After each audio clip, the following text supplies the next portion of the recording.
बार की बात है, एक जिज्ञासु भक्त ने भगवान श्री कृष्ण के चरणों में बैठकर एक अत्यंत प्राचीन और जटिल प्रश्न पूछा।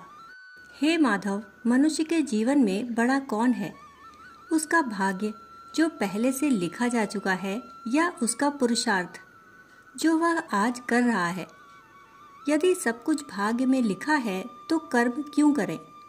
और यदि कर्म ही सब कुछ है तो भाग्य की चर्चा क्यों? भगवान श्री कृष्ण मंद मंद मुस्कुराए और उन्होंने पास पड़ी हुई एक लंबी रस्सी उठाई।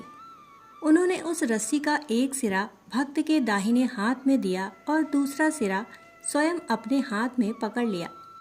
भगवान ने कहा, प्रिय भक्त, इस रस्सी के एक सिरे को तुम भाग्य मानो और दूसरे सिरे को पुरुषार्थ यानी मेहनत। श्री कृष्ण ने रस्सी का अपना वाला सिरा ढीला छोड़ दिया। रस्सी नीचे गिर गई।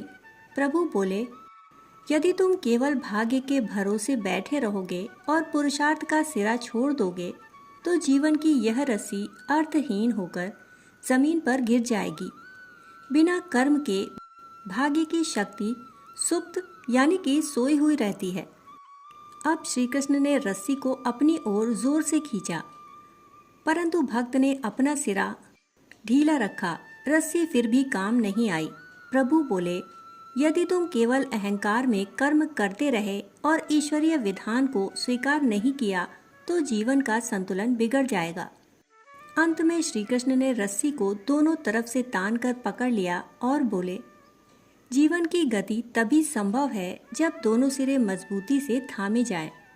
भाग्य वह अवसर है जो मैं तुम्हें देता हूँ और पुरुषार्थ वह प्रयास है जो तुम उन अवसरों को भुनाने के लिए करते हो। जैसे नाव चलाने के लिए दो चप्पू चाहिए, वैसे ही जीवन की यात्रा के लिए कर्म और कृपा यानी भाग्य दोनों का साथ होना अनिवार्य है।